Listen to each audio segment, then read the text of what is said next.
Common wisdom says not to bottle up our emotions, but when it comes to anger, letting it out may not be the best solution. To find out what works better, earlier I spoke with Sophi Kashirvik. She's a postdoctoral fellow at the Injury and Violence Prevention Program with Virginia Commonwealth University. Sophi, welcome and thank you for being with us. Now, first of all, tell us about the different dimensions of anger. Thank you for having me. So anger is a common emotion with potentially destructive consequences, as we all know. Anger has two components. It has physiological arousal, and it has the cognitive or mental interpretation of that arousal.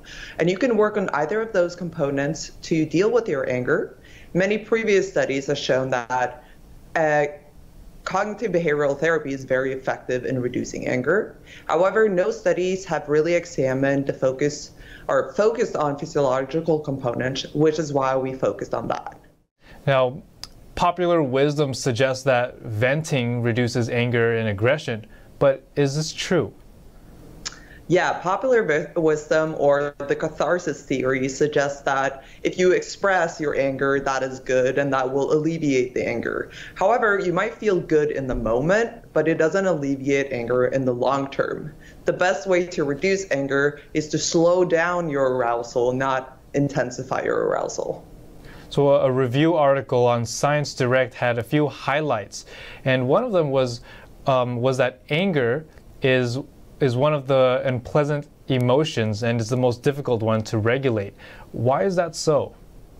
Because anger has high physiological arousal and it's a negative emotion. So just like happiness, you have the high arousal, but also like sadness, you're feeling very blue. And so when you combine those components, it gets really hard to control. Now, another thing is there's breathing versus venting. Can you elaborate a little bit on this? Yeah, so when you're venting, you're screaming into a pillow, you're going to a rage room to smash all these things. But when you're breathing and relaxing, you are calming down your nervous system and you're letting the anger cool, like basically you're letting yourself cool down so you can use your mind to deal with the anger instead of the arousal in your body. Sophi, thank you so much for your insight and for joining us today. Thank you for having me.